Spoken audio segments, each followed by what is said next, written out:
El Kilo Producciones.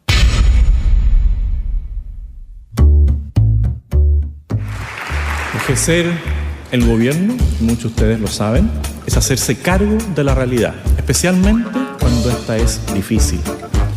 Cuando asumimos, dijimos que Chile vivía una emergencia, pero la emergencia no es el lugar donde Chile se debe quedar. La emergencia es el lugar de donde Chile se levanta. Y no queremos paralizarnos ante esa emergencia, ni tampoco queremos atemorizar a la ciudadanía. No es nuestro fin. Pero sí queremos dejar en evidencia la realidad difícil que estamos enfrentando para salir juntos de esa dificultad. Chile necesita volver a crecer urgentemente. Chile necesita restablecer la confianza para volver a creer y así atrevernos a soñar con un futuro prometedor. Bravo. Bravo, bravo. La emergencia es el lugar de donde Chile se levanta. Eso dijo el presidente José Kast en un arranque de originalidad. En su primera cuenta, Kast tenía la oportunidad de mejorar su imagen frente a la opinión pública, de hacer algo que lo levantara un par de puntos en las encuestas. En un discurso de poco más de 2 horas repitió mucho de lo que viene diciendo hace años. Volvió a prometer cuestiones de campaña. Hizo pocos anuncios y revivió la incómoda locuacidad de la ex ministra Steiner en los momentos en que el teleprompter se quedó pegado y no sabía cómo seguir, como un niño leyendo el silabario, decían por ahí. La cuenta presidencial llegó y en el Club de los Mentirosos le vamos a dedicar un programa especial. El Club de los Mentirosos, un podcast no tan serio de análisis y discusión política nacido en medio de un gobierno de emergencia, con Rodrigo Canales, Camila Troncoso y Camilo Araneda. El Club de los Mentirosos es un podcast de El Kilo Producciones. No se preocupen, todo va a estar bien. Esta semana traemos un fragmento de El Club de los Mentirosos, ya saben, la magnética novela de Mari Karr, de donde robamos el nombre de este humilde podcast. Un fragmento, decía, que me interpela en lo personal. Sufrimiento no es el anciano artrítico que descubres intentando abrir uno de esos monederillos negros con cierre de boquilla para sacar una Coca-Cola de la máquina. Ni el niño pequeño que cierto día viste en el jardín, detrás de una verja cerrada con cadena y candado, atado a un cordel de tender la ropa bajo el calor abrasador del mediodía, como un perro. Eso son solo sombras de sufrimiento. El sufrimiento verdadero tiene rostro y olor propios. El sufrimiento verdadero. Agradecemos esta semana a nuestra amiga querida Isidora Tupper por darle voz a este fragmento, página 92. Y la protagonista va descubriendo un lento y tortuoso proceso familiar que dejaría su huella. Bueno, en fin, lo descubren en la novela. Y debo decir que, escuchando y viendo al presidente en su discurso, pensé que tal vez él era el verdadero rostro del sufrimiento, el rostro transpirado de José Antonio, mirando al horizonte, suplicando por un salvavidas.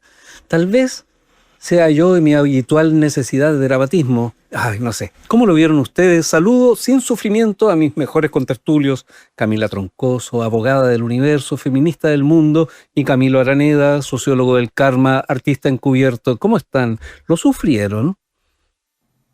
Buenos días, hermanos y hermanas. Buenos días. Se sufrió. Que Dios te Hasta el bendiga. teleprompter sufrió. Oye, por favor, yo quería saber cómo lo vieron ustedes, porque yo tengo muchas sensaciones que me pasaron y quisiera partir por ahí, ¿no? Como, ¿cuál fue el sentimiento, el sentir? ¿Cómo emocionalmente les llegó este discurso de José Antonio? A ver, yo creo que está siendo difícil emocionalmente, como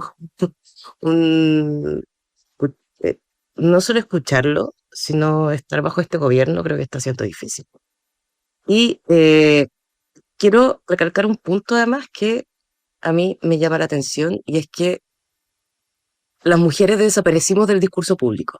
O sea, desaparecimos del discurso, y lo peor es que solo somos mencionadas en tanto madres o en tanto víctimas del sistema. Todo el resto, todo nuestro rol como ciudadanas, como personas fuera de estos roles, no existe. Y eso me preocupa. Bueno, más que me preocupa es solo confirmar un poco una visión que ya estaba instalada, pero es solo confirmar eso. Ya. O sea, hay un dolor ahí. Claramente, hay un dolor. Perdón.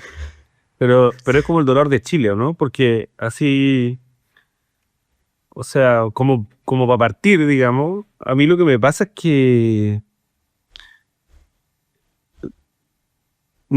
llega a ser agotador el tono del presidente, ¿eh? Como, me parece que hay como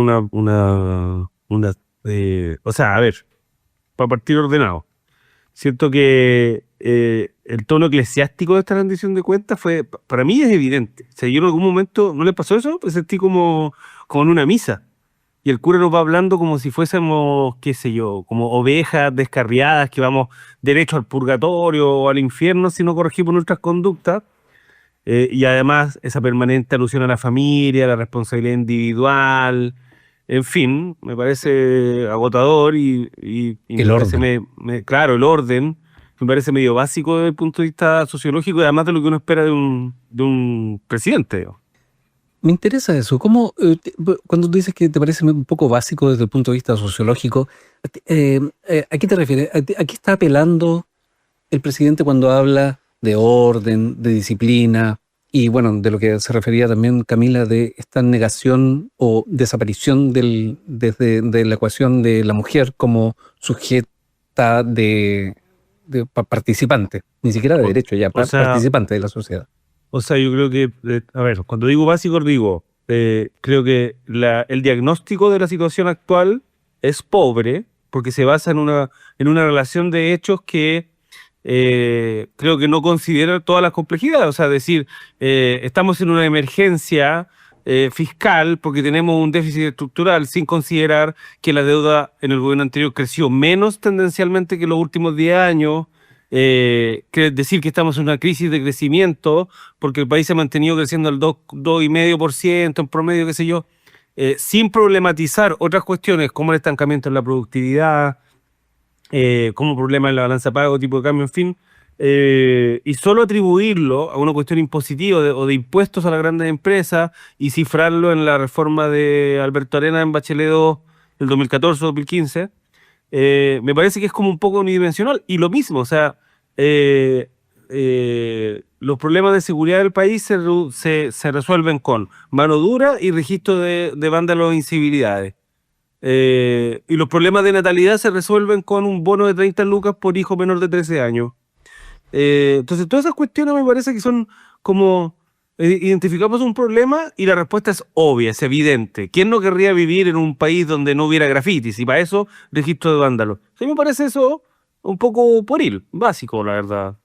Pero está bien, es lo que tenemos, es lo que él siempre ha profesado, además. Sí, en un momento dice, ¿quién no quiere más carabineros?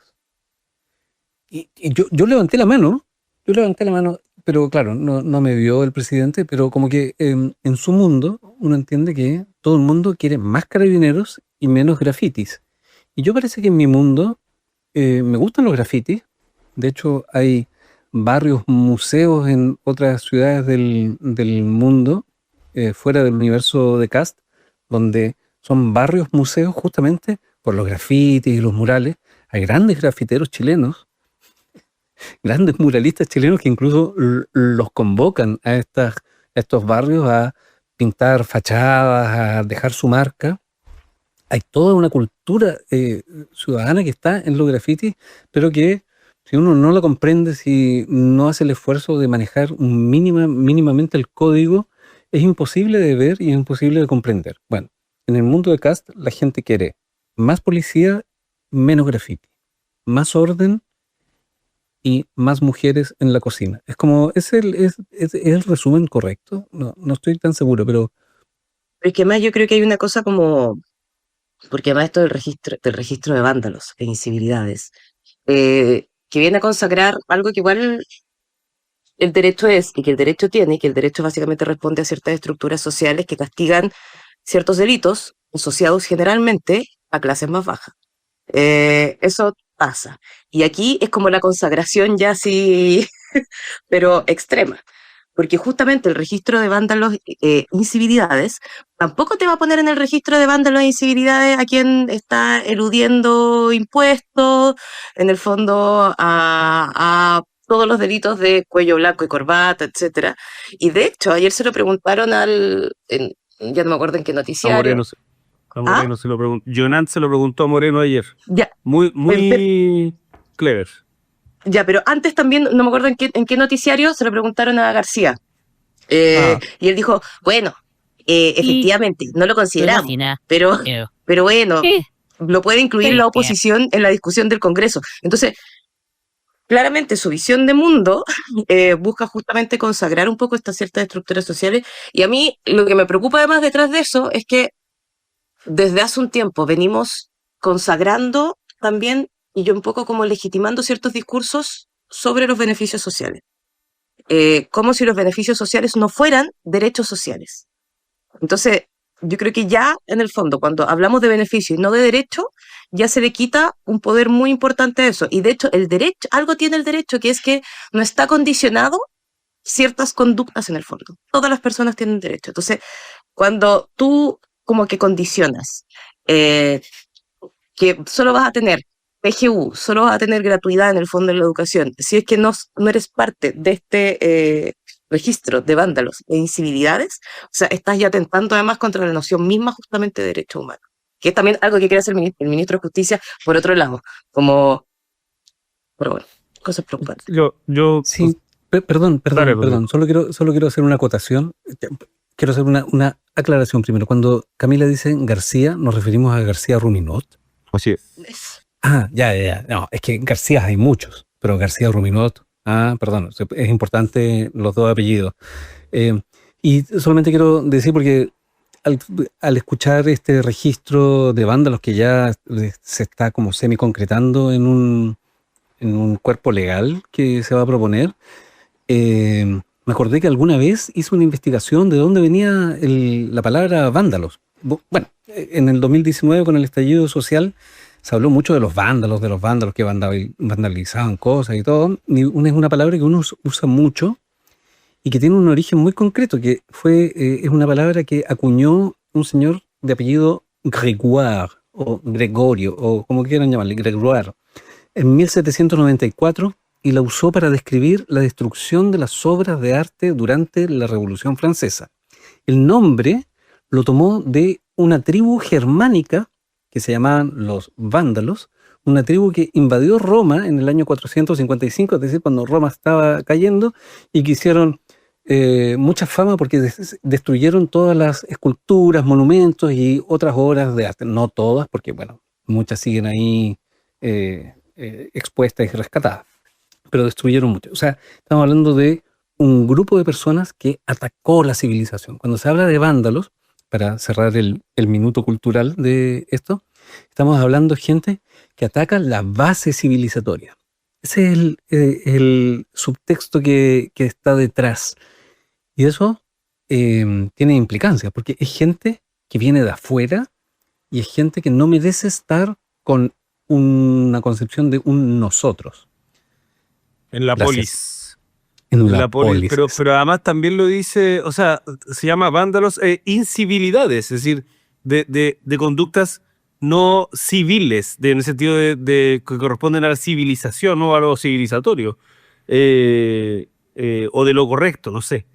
Yo respecto a los vándalos lo quería mencionar al final, porque ayer, al finalizar el día, escuché un rato Tolerancia Cero antes de quedarme dormido, y Jonant le pregunta a Benjamín Moreno, el jefe de la bancada de los republicanos, y dice, pero a ver, hace como un año y medio, un par de jóvenes en la dehesa o Vitacura se les ocurrió que era una buena humorada romper un grifo. Y eso corresponde a una incivilidad, por cierto, ¿cierto? Pero dada la estructura social de este país, ¿qué derecho social pierde ese muchacho? Exactamente. Si se educa en el sistema privado, si se atiende en el sistema de salud privado y si tiene una red familiar, económica, que le permite no depender del Estado. Entonces, al final, o sea, la pérdida de beneficios sociales es obviamente para quien los necesita. ¿Y qué significa esto? Entonces, que es una ley que viene a enlistar a los pobres que se han portado mal y que les vamos a quitar estos beneficios porque los chilitos no bastan. Y eso a mí me parece muy macabro. Exacto, a los que hacen pipí en la calle, a los que venden alcohol en la calle, esas cosas estaban hablando. Pero Sí. ¿cuáles son las incivilidades de Martincito Larraín? Lo recordamos bien, ¿no? Ese No, sí y que una serie de era otras bastante cuestiones, sí. vándalo. O sea, este es el problema de hacer un registro como este. Porque si uno creyera, y en esto la Cami puede saber, o sea, sabe más que yo, las conductas indeseadas no necesariamente desaparecen por su penalización. Es un principio como, más que un principio, creo que a esta altura la acumulación de experiencia en el derecho. Pero más allá, o sea, incluso con eso, ¿qué incentivo tiene un joven que no recibe ningún beneficio social, dado que por su cuna de nacimiento no lo necesita, para no cometer una incivilidad? Entonces, como a mí lo que me da risa de esto es que es como consistente con todo el discurso, ¿no? No, es que la buena familia nos otorga valores. Entonces, incivilidades en niños de buenas familias probablemente sean menos incidentes. No lo dice y probablemente ni siquiera se dio el tiempo de pensarlo. Pero eso es muy macabro en lo que está detrás. Es un Sí, po. clasismo evidente. Y porque justamente buena familia es un tipo de familia. Entonces, y ese tipo de familia es el tipo de familia que hay que proteger, y lo otro en el fondo lo vamos a penalizar, lo vamos a sacar de todos lados. Y no lo vamos a proteger. Y eso es muy heavy. Hoy día, un rato antes de que nos juntáramos, escuchaba a un periodista connotado de la plaza que se preguntaba, bueno, pero en realidad esto puede ser porque, por ejemplo, a los pedófilos que están condenados quedan en un registro de pedófilos y por tanto nunca más pueden trabajar cerca de niños. Eso Pero eso es... tiene sentido igual. Sí, pues eso claramente tiene sentido. Entonces, claro, alguien que va y quema el metro, ¿por qué le vamos a andar pagando la educación como sociedad? Claro, y ahí yo me preguntaba, bueno, pero este señor no conoce el concepto de el doble Proporcionalidad. castigo.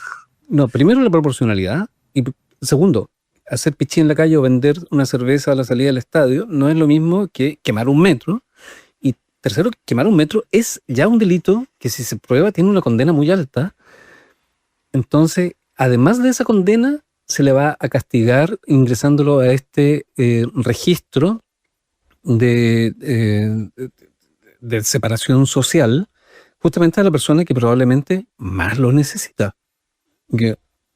¿Quién más que esa persona necesita como poder educarse o de manera gratuita o lo que sea, como acceder a los beneficios sociales para salir, para romper el círculo vicioso?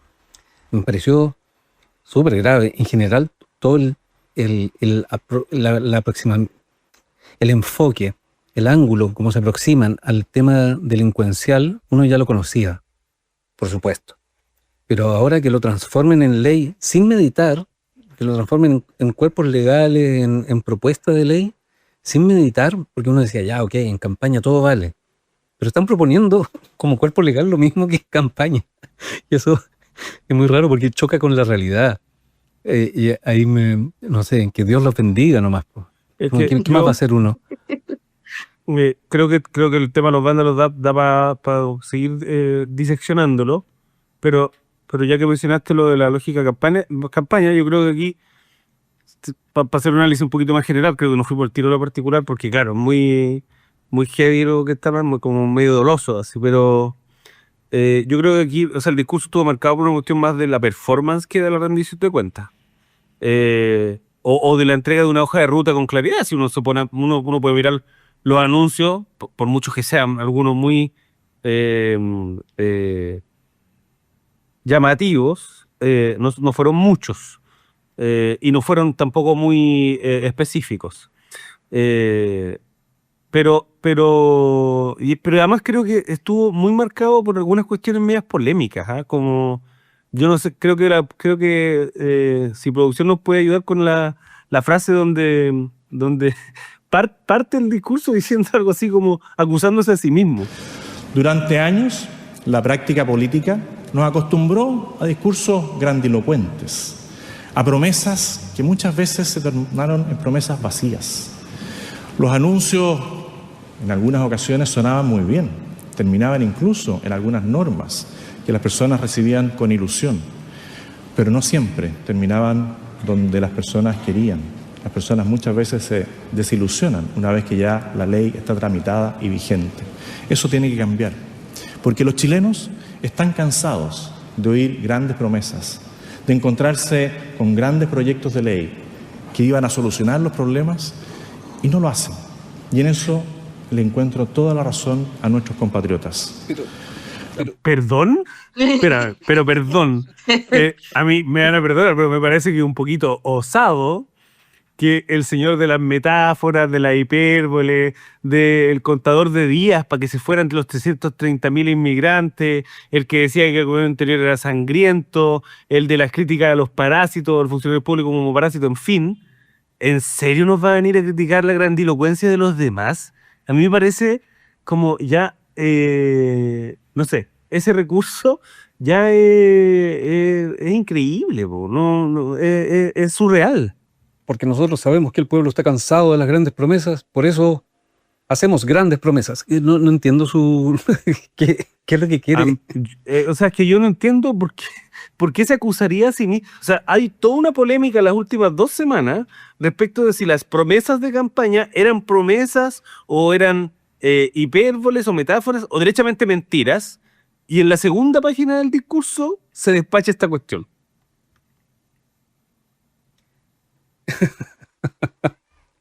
Oye, lo volvió a decir.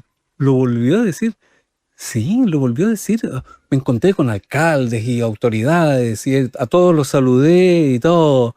Y yo le dije, no se preocupe, todo va a estar bien. Como si fuera ya un chiste. Es como el episodio de Bart Simpson cuando decía, yo no fui.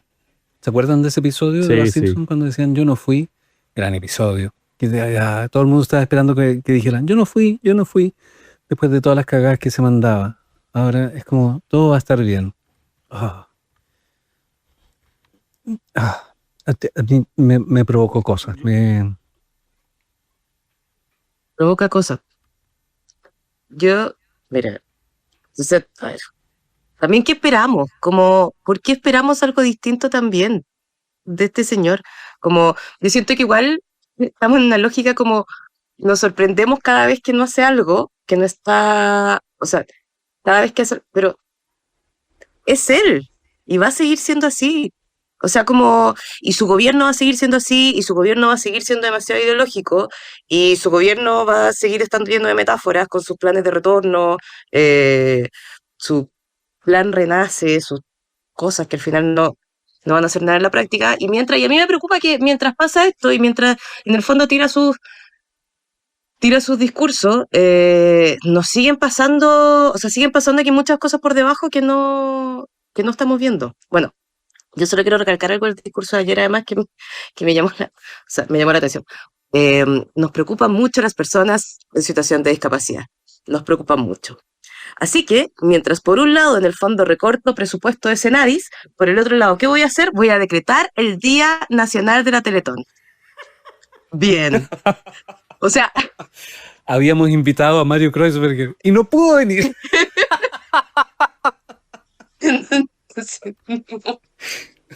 Bueno, a Oye, eso me refiero con básico. A eso me refiero con básico. Como, o sea, tenemos un problema con la discapacidad, resolvámoslo instaurando el Día Nacional de la Teletón, obvio. Perdón, pero el Día Nacional de la Teletón no es el Día de la Teletón. Obvio. O sea, ¿qué más quieres? Son como la 27 cacofonía. horas. Yo creo que el Día Nacional de la Teletón deberá coincidir con la Teletón. Deberá ser una propuesta. No, pero, o sea, tenemos una ridículo. gran idea, presidente. Es ridículo. Yo creo que le cuesta mucho salir de la lógica de campaña. O sea, obviamente la primera cuenta pública es pobre por diseño. No es mucho lo que uno puede rendirle al país en 3 meses. Claro que ha tenido 3 meses bien rocosos, ¿eh? No, ha pasado harta cuestión. O sea, ya tenemos un ministro que no asumió porque la empresa en la que trabajaba lo ungió antes que el propio presidente, y 2 ministerios clave que caídos en desgracia. Bueno, y más un encima, ministerio desapareció. bueno, por Un eso te ministerio digo, más desapareció. encima, Ya o es sea, oficial. va a quedar en el currículum de Mara Cedini quien le puso la lápida del Ministerio de Secretaría General de Gobierno. No hice la pega de buscar cuántos años tenía ese ministerio, pero sin duda es un hecho histórico que tendrá que considerar la señora Cedini en su currículum, supongo yo. Digo. O sea, su aporte a la República, achicar el Estado en un ministerio menos. La destruye ministerios. Y con su claro. nueva comisión, que va a crear comisión de expertos para la nueva arquitectura del Estado. Esto es muy Milei, vamos a reducirlo todo, vamos a hacer al final un ministerio del capital humano, donde vamos a incorporar básicamente todos los otros ministerios.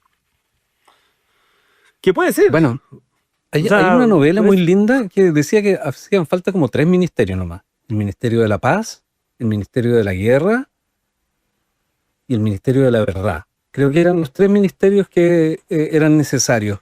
Una novela muy linda que apareció por ahí. No sé, me recordé de repente. ¿Para qué más? Sí, y por supuesto, Gran Hermano. Ah, bueno, pero ahí Que está. bueno, y quién, o sea, sigamos la lógica, o sea, la lógica de la misa, po. Querido hermano, vivimos tiempos difíciles, pero si todos ponemos de nuestra parte, el porvenir será grandioso. Que en el fondo es otra manera, muy poética, muy de homilía, digamos. Oiga, miren, le traspasamos el costo de combustible, tuvimos el peor IMASEC en años gracias a eso, le vamos a bajar los ingresos, los impuestos a los más ricos, vamos a dejar de recaudar 5.000 millones de dólares al año, lo que va a significar menos plata para educación, menos plata para salud, menos plata para infraestructura, pero es un costo que todos tenemos que asumir para vivir mejor. Yo Pero creo todo que va a ya estar bien. basta, po. Claro, todo va a estar bien. Claro, Pero además, todo va a estar insisto, bien. hemos mencionado en este capítulo, solamente en este capítulo, porque creo que lo hemos mencionado en varios capítulos más, hay una inconsistencia permanente y a mí me molesta mucho que hablar sale gratis. O sea, el presidente ya repite como 3 veces muy enfáticamente, no vamos a tocar derechos sociales. No vamos a tocar derechos sociales. Ok, pero oiga, ¿sabe qué? No basta con que lo diga, po. Porque ya firmó un decreto que recorta en 400 y tantos mil millones de pesos el presupuesto a salud, en condiciones en que los hospitales no llegan a fin de año. O en condiciones en que el ministro de Hacienda dice, bueno, a veces con menos se hace más. Entonces no basta con decir, oye, no vamos a recortar derechos sociales. Bueno, dígame cómo. Si su reforma tributaria le cuesta al Estado 5.000 millones de dólares, eso es muchísima plata. Y todavía no sabemos de dónde los vamos a sacar. Porque todos estos ahorros que ya han dicho, ayer creo que lo dijo, han significado un ahorro de 1.3 billones de pesos, que son más o menos 1.3 millones de dólares. Bueno, dígame dónde está el resto. Ahorramos $1.000.000. Bacán. No, perdón, pero es que es súper... ¿cuánto es $1.000.000? ¿Como 1.000 millones de pesos? ¿Cuánto junta la Teletón? No sé si se dijo, perdona, no sé si dijo $1 billón o $1 millón. Si fuese $1 millón es ridículo, porque la pero de la dijo- recaudación son 5.000 millones. Dijo $1 billón, ¿no? Son 1.000 millones de pesos, ¿no? $1 billón son 1.000 millones de pesos. 1.000 ¿Y eso millones de cómo? pesos es $1 millón. ¿Estamos mal en nuestras matemáticas, por favor? No, Que alguien nos Mira, ayude. yo empecé a escucharle, pero ya, o sea, yo prefiero no meterme ahí con esos números. Son demasiados números que ya no alcanza, como que mi cerebro no alcanza a dimensionar cuánto es. O sea, yo con 10 lucas hago caleta.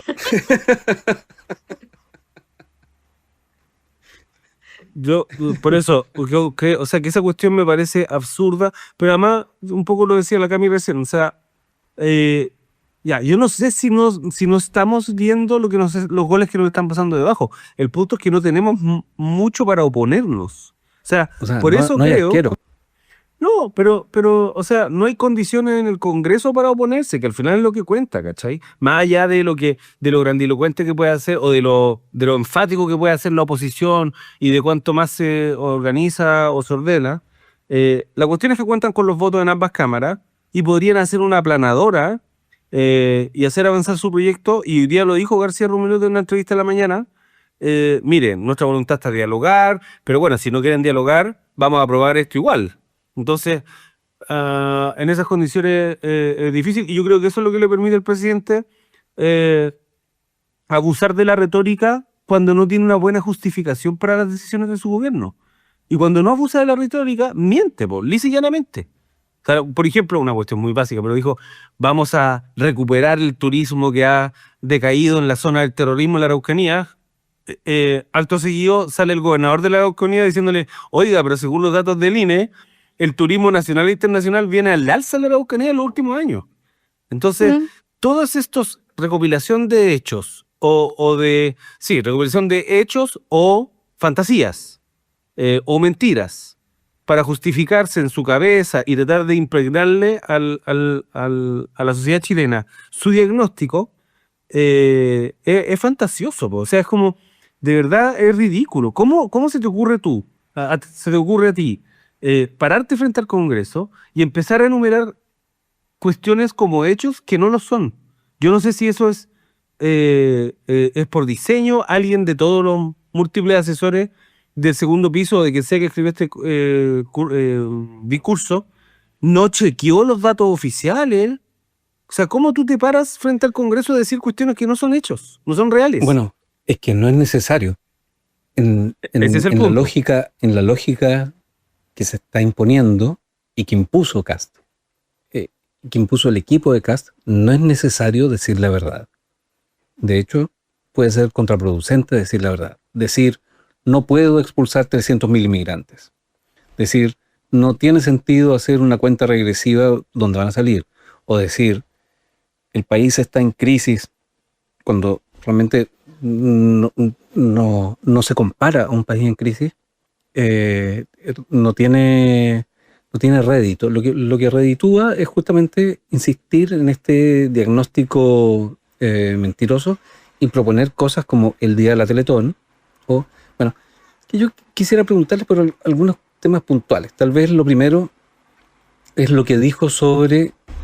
Vi que en un momento enfocaron a Judith Marín, ministra de la Mujer y Equidad de Género. ¿Por qué la enfocaron precisamente? ¿Cuál fue el anuncio? ¿Qué fue lo que dijo en torno a eso? O sea, no sé cuándo lo enfocaron, porque no estaba mirando, pero probablemente la enfocaron cuando se refirió a la mujer como o que somos las más afectadas con el desempleo, o cuando habla de Salacuna y de su plan Renace.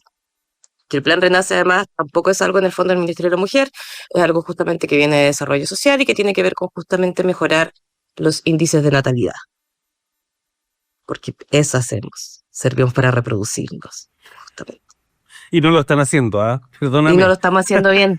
No lo están haciendo pésimo. Bien. Lo están haciendo súper pésimo. Lo estamos haciendo como el hoyo. ¿Cuántos chiquillos has traído tú y tus amigas al mundo, realmente? Cuéntanos, dinos la verdad, Camila. ¿Estáis boicoteando Chile? No estamos cumpliendo nuestro rol. Vaya, así como va a determinar el registro de incivilidades. Pero weón, no voy a tener PGU. No va a tener ni PGU ni bono por hijos. Los incentivos están desalineados en esta weá. Y tampoco el bono dorado, el bono de edad dorada. Bonos de hora. El bono Piñera, que es cuando cumples 50 años de matrimonio. ¿Cachai? Que para cumplir 50 años de matrimonio te tenés que casar como a los 20, porque eso es de matrimonio. O sea, para llegar más o menos bien y poder gastarte tu bono pues, en algo, en remedio, básicamente, ¿no? Como algo así.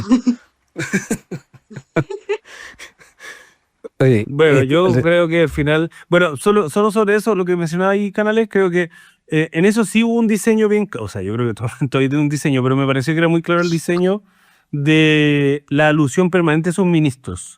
Oh, heavy. porque salvo 2 o 3 no los conoce nadie, francamente.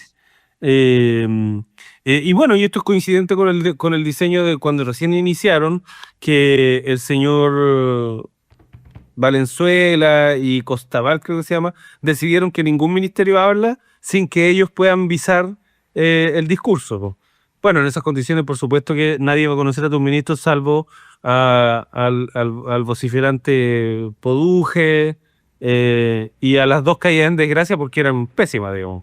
Y solo un paréntesis, el ministro Rabo de Seguridad acaba de despedir a sus 2 subsecretarios, Seguridad Pública y Prevención del Delito. ¿Se buscan Eh, sus subsecretarios otra vez? Se buscan subsecretarios. Sí, hay Espérate, más pero- autoridades caídas, pero espera, yo creo que en esto es una muestra de que el estilo Arrau, primero, va a ser notorio y segundo, creo que es muy hábil. En Arrau hay un político de derecha serio y no un panelista sin filtro. Sí, Raúl a mí me preocupa más porque es el que tiene más visos de ser, de que se le van, o sea, los enanitos como al monte del Olimpo, ¿no? Como que están en una estructura muy etérea de lo que es la realidad. O sea, lo que él dice que es la realidad, ustedes ya lo comentamos la semana pasada que estuve mirando su canal de YouTube y el diagnóstico de Arrau sobre la realidad es como propio de alguien que disocia, como que Deja de fabrica hacerle su propia propaganda. realidad. Deja de Sí, hacerle es propaganda verdad, al su canal de YouTube, weón.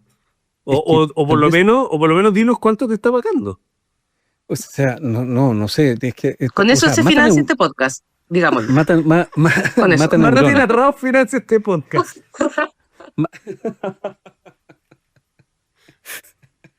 Tal vez él quiere, claro.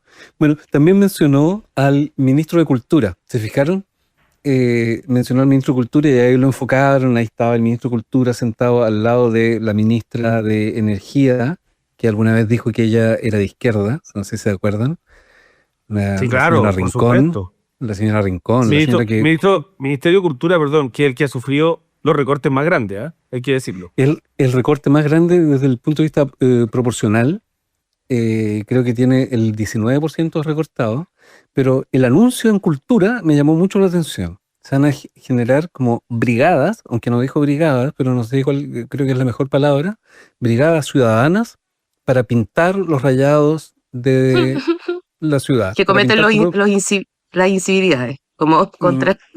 los que cometen las incivilidades y probablemente las mujeres que no tienen hijos también. Obvio. Esto es muy probable que sean las mismas personas, tenemos nuestras sospechas. Bueno, pero se van a crear brigadas ciudadanas para limpiar la ciudad, para devolver el orden a la ciudad. Algo así dijo, me pareció brutal. Eso es la cultura. O sea, wow. Bueno, yo llevo años estudiando sobre el tema y wow, nunca había llegado a una definición tan precisa de que eso fuera la cultura.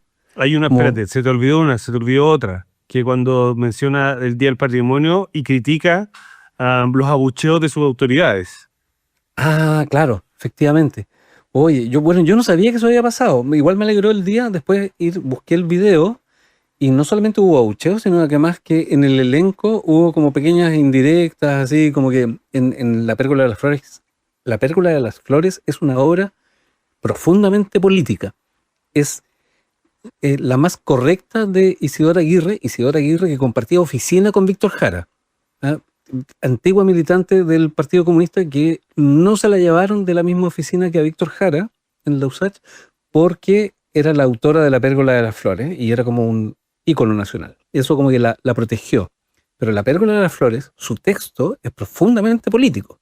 Se trata de gente que organiza una revuelta social para que no le quiten su lugar de trabajo. Una cuestión, pero lucha de clase total. Buen dato de sacaste canales. Debería incluirlo. Tu vasto conocimiento de la arte escénica debiese ser más parte Bueno, de este y dentro programa. de eso, ahí hay un personaje que lo pillan mintiendo en la obra. La obra es una comedia tiene tono de comedia de equivocaciones, pero que tiene ese sustrato. Y lo pillan mintiendo y durante la representación donde estaba la ministra de Energía, Jimena Rincón, el ministro de Cultura, que no voy a mencionar su nombre porque seguramente me equivoque, y el hijo diputado de José Antonio Kast, que es muy fácil acordarse cómo se llama porque se llama José Antonio Kast. ¡Ah!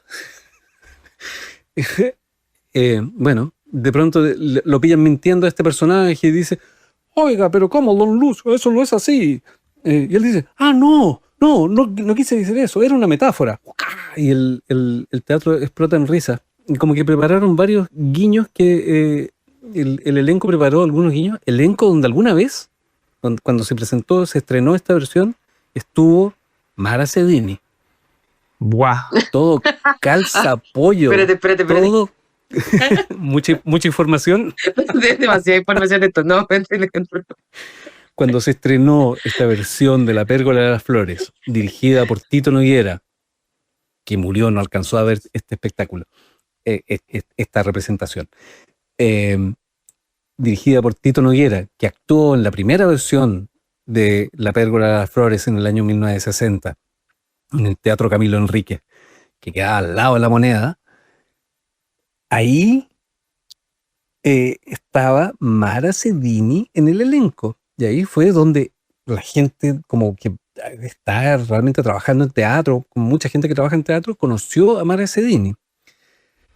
Pero su personaje era una de las niñas de la peluquería, de las de clase alta. Entiendo yo que esa era como su participación, y bueno, después todos los coros sorpresa. y qué sé yo. Sí. Y creatividad del casting. Bueno, en fin, y que todo el mundo estaba un poco extrañado de eso. Bueno, y que esta obra, si la memoria no me falla, por favor me pueden corregir, esta obra se estaba dando en el GAM durante el estallido social.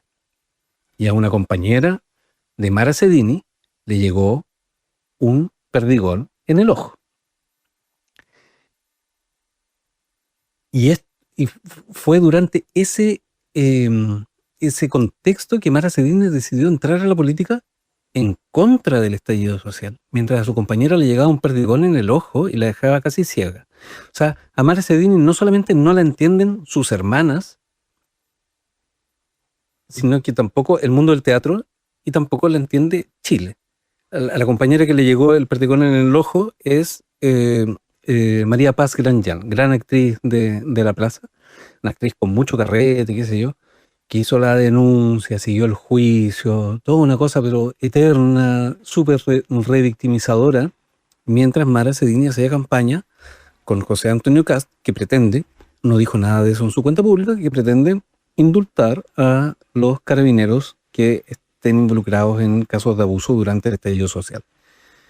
Redondo, ¿no? El guionista de Chile es súper bueno, encuentro yo. Súper bueno. Bueno. O sea, primero como historia secundaria, ¿no? Mira, puede ser, pero no sé si queremos estar en esa serie, ¿cachai? Como yo no quiero estar en eso. Bueno, y hablando de indultos, hubo una solicitud además de como 30 presos de Punta Peuco también para ser indultados a Kast. Que yo espero que eso no prospere. No, van a ser indultados algunos, pues, obvio. Pero no por todos. supuesto que serán indultados algunos. ¿Cuáles? Bueno, su amigo Krasnov, que como él lo conoce, insisto, como él, yo conozco a Miguel Krasnov, la verdad, y conociéndolo, no creo todas esas cosas que se dicen de él. Se dicen igual fallo judicial, ¿cachai? Entonces, sí. Verdad ridículo. comprobada judicialmente, que es la más difícil de comprobar, además. Obvio. Pero claro, como él lo conoce, no le parece que eso sea real. No, yo bueno, creo... y la decisión de Kast de mover a 3 reos comunes de Punta Peuco porque decidió volverlo a su destino original. Fuerte, ¿no? Fuerte. Hay que seguir manteniendo ese reducto para mis amigos. Bien, no mezclándolo con otros, en el fondo, con otras personas que cometen otros delitos comunes. Ahí yo insisto, o sea, perdona, pero es que ahora que dijeron eso me acordé. O sea, la lógica campaña de este discurso es ridícula. Porque para justificar esa cuestión, no sé si lo mencionó en el discurso, pero lo dijo en las entrevistas previas. Oiga, pero si nosotros dijimos que vamos a reformular todo el sistema carcelario y vamos a endurecer los regímenes de aislamiento de los cabecillas del crimen organizado. Oiga, pero este señor no sabe que tiene como un 170% de ocupación promedio en las cárceles. No tiene margen para hacer tal reacomodo. Y esto además es coincidente con su promesa de, no sé, 100.000 nuevas plazas que en algún momento dijo en campaña, y que ahora recién el subsecretario, el profesor Silva, el subsecretario, dijo, mire, en realidad de aquí al 2030 vamos a lo mejor dejar licitados 40.000 cupos, lo puso en entredicho, en fin. O sea, siguen prometiendo Las cuestiones. metáforas. Siguen Claro, las metáforas. siguen las promesas que no tienen no necesariamente van a tener un correlato con la realidad, y yo no sé hasta cuándo le aguanta esa cuenta corriente. Si, oye, ya fuiste electo, la gente ya votó por ti, no sigáis prometiendo cuestiones, demuéstralas. Ahora anunció, en temas de seguridad, que ok, concedámosle que fue un traspié el nombre, dale, y que ahora puso a uno que yo creo que lo va a hacer mejor. Pero ayer anuncia la creación de 7 fuerzas de tarea, o sea, ya, ahí viene el plan. Chucha, Sí, espérate. 3 meses después, pues bueno. Creo que tenemos la cuña de eso. Mira. En esta cuenta no vamos a alcanzar a abordar todos los avances y los logros, desafíos que hemos enfrentado en estos 82 días. ¿Y para qué habla 2 horas? Pero entonces? hablaremos de temas prioritarios que le quitan el sueño a millones de chilenos. Y comienzo por algo que le inquieta, le preocupa, le genera ansiedad y angustia a muchos chilenos: la seguridad. Y eso yo creo que es algo compartido entre todos. Según las cifras preliminares, ahora al 31 de mayo, en Chile se registraron 378 víctimas de homicidio. Es una cifra muy alta. El año pasado, a la misma fecha, habían sido 444. Una cifra demasiado alta. Sigue siendo muy alta. Y necesitamos que la seguridad cambie. Que cambie, pero no va a cambiar de un día para otro. Y requiere el esfuerzo de todos. Porque esas cifras que ya empiezan a mostrar un camino, son varios homicidios menos al mismo plazo, y esperamos que eso siga mejorando, tiene que ir consolidándose. Y tiene que ir consolidándose de distintas maneras.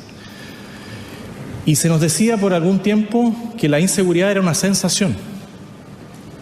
No lo es. ¿Quién te decía eso, Es una weón? lamentable realidad. Y detrás de cada de las cifras hay una familia que sufre, una comunidad que se ve vulnerada. La inseguridad por mucho tiempo se ha robado esa libertad, que es una de nuestras convicciones. Y hoy, paso a paso, porque esto, como les digo, no es de un día para otro, el Estado vuelve a entrar con fuerza en todo el territorio nacional. O sea, perdona. Es donde anunciaba las siete ¿Por fuerzas qué? de tarea. Primero, no va a pasar de un día para otro, pero me solazo en que hay, no sé, 60 o 50 homicidios menos que el año pasado. Pero a la vez le pido la renuncia a mi ministra de Seguridad. Entonces, flaco, ¿cómo es el asunto? Vaya a celebrar la cifra, vaya a decir que te vaya a demorar, pero a la vez le pide la renuncia a tu ministra de Seguridad. Entonces ahí, bueno, y la ya infumable apelación a vamos a requerir la ayuda de todos y todas. Basta, por loco. Si tú fuiste el que te dijiste a ti mismo como Superman, como el sheriff, ¿no? Que va a venir él con su mano dura y el cambio de estilo a imponer la seguridad y salvar a Chile. Bueno, ahora nos pide ayuda a todos. ¿Cómo es? En línea con la subsecretaria la ex subsecretaria de Prevención del Delito ahora, que decía, bueno, hay muchas cosas que las familias pueden hacer para mejorar su seguridad. Están pasándole la responsabilidad a quienes votaron para que iba a mejorar esos aspectos, se supone. Oye, así que echaron a esa señora ahora mientras hablábamos. Increíble. Esa señora renunció al Partido Nacional Libertario para asumir esa subsecretaría. ¿A cuánto renunciaba esa señora? Pobre señora. Yo no recuerdo si también era fiscal o era defensora nacional, pero también era funcionaria pública en el sistema penal. Qué horror. Yo creo- ¿Qué van a hacer ahora? No, Que Dios las bendiga. lo peor es que no van a tener problemas. O sea, como que... bueno, Onda, van a estar bien, van a encontrar trabajo inmediato y al final, porque toda su apelación a la libertad, orden, seguridad, al final como es una vuelta siglo XIX, el Estado está solo para garantizar el orden, nada más. Orden para que quienes son libres puedan ser libres, puedan seguir siendo libres. Y quienes son libres, es decir, quienes tienen los recursos para ello. El resto no importa. Y Oye, algo voy más a quería decir, pero se me precisar, fue. sí, voy a precisar el plan que anunció de Cultura, se llama Plan Nacional de Recuperación, Limpieza y Puesta en Valor de Monumentos y Espacios Públicos. A eso se va a dedicar el Ministerio de las Culturas ahora, a organizar brigadas ciudadanas que van a pintar rayados y van a limpiar monumentos. Gratis, no sé, supongo que les pasarán la pintura y los paños, no sé, no tengo idea cómo lo van a hacer porque no entró en detalles. Antes que No, se no nos vaya entró en el detalle tiempo, en nada. por favor, una palabra sobre lo que propuso para las comunidades mapuche. Yo me quedé de una pieza porque como que revela mucha ignorancia sobre el funcionamiento de la comunidad mapuche, sus creencias y todo, porque dijo, ¿por qué una comunidad mapuche no puede labrar su tierra? ¿Por qué una comunidad mapuche no puede vender su tierra o hipotecar su tierra? O Ahí arrendarla. dije, o arrendarla. Y ahí me dije, wow, este señor no sabe nada de las comunidades mapuche. O sea, no ha leído ninguno de los muchos cientos de informes y levantamientos que se han hecho respecto de esas comunidades tratando de respetar su propia relación con la tierra. Tal vez sea bueno decirle que cuál es el origen de la palabra mapuche, ¿no? Su significado, su etimología, ¿no? Yo, Se yo las siento que dejo. no sabe, yo siento que no sabe de lo que está hablando, derechamente. O sea, aquí lo de la ministra, porque imagino que esto es una cuestión que atañe a desarrollo social, eh, em, y yo siento que esto es como la vieja estrategia de la derecha para resolver los problemas del conflicto de la Araucanía o el conflicto Chile-Mapuche, en fin, como una cuestión económica. Entonces, la gente, hay terrorismo en la Araucanía porque no hay suficiente desarrollo económico. Entonces, en algún momento propusieron que el aeropuerto lo administrara el pueblo mapuche como si fuese una nación unívoca, digamos, cuestión que no es así. O alguien alguna vez planteó un casino como se hizo en Estados Unidos, replicando el modelo de, bueno, con esos ingresos económicos se va a acabar el terrorismo. Yo, insisto, creo que es parte de la unidimensionalidad o de, como me decía al principio, de un discurso bastante básico respecto de cómo resolver problemas que son muy complejos. Bueno, hubo un intento similar en la llamada pacificación de la Araucanía, que estuvo acompañada de una gesta militar, una campaña militar bastante sangrienta, pero donde básicamente se repartieron títulos de dominio. Y eso generó un colapso de la estructura social mapuche, porque no podían moverse de su propia tierra. Y una de las gracias de la comunidad mapuche en su totalidad es que ellos pueden ir moviendo su lugar de emplazamiento, porque la tierra no les pertenece, no le pertenece a nadie. Entonces, romper ese ciclo es lo mismo que ahora están haciendo con que puedan hipotecarla, porque si pueden hipotecarlo, cuando algo se puede hacer, se termina haciendo. Y ese es el problema. Cuando algo está permitido, va a terminar sucediendo. Entonces, wow, yo creo que esto va a ser cuando ingrese el cuerpo legal modificando esa cuestión, porque en el Congreso no lo va a defender nadie. Repito la pregunta, ¿quién está al arco para atajar estos goles? No hay nadie, y la gente que hay Nadie. es súper insuficiente. El arco es gigante, y tenemos a gente como Romero Firulete, este diputado republicano que llega y pasa las leyes, no se llama Firulete, pero se llama Romero, creo, ¿no? Bueno, es que tengo problemas con los nombres. Y que llega y pasa las letras. Sí, nos tenemos que ir. Nos tenemos que ir. Bueno, ¿qué les puedo decir, po? ¡Mentiroso! Que Dios los bendiga. ¡Mentiroso! Me encantó. Dios te bendiga a ti también, Canales. Oveja descarriada. Oveja descarriada por Europa, además. Oye, sí, yo no sé. Es que yo no sé nada de la estructura de misa porque nunca he ido a una misa. Solo misas fúnebres. Pero está tan cerca de Roma, ¿por qué no ha ido, compañero? Igual ya misa fúnebre, o sea, la misma estructura, si al final está ahí En la misma misa. la misma misa. Sí. Bueno, una vez me puse a la cola para tragarme para que me dieran ¿cómo se llama la pastilla que comen? Esa galletita. Bueno, Hostia. me puse a la cola. La hostia, eso. Me puse a la cola y llegó un amigo y me dijo, weón, no puede ser así, no puede ser tan mentiroso. No, salte de la cola. Y me salí de la cola, me dio culpa. Dije, Culpa bueno, cristiana. Culpa cristiana. No sé, pero me bastó estar un minuto en la iglesia y tuve culpa. Bueno, ya está. Que Dios los bendiga. Nos vemos. Adiós.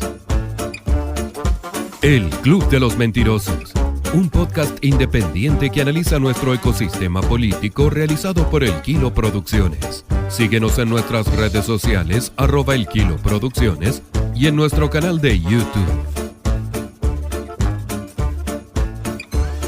Y se van a sorprender. No se preocupen, todo va a estar bien.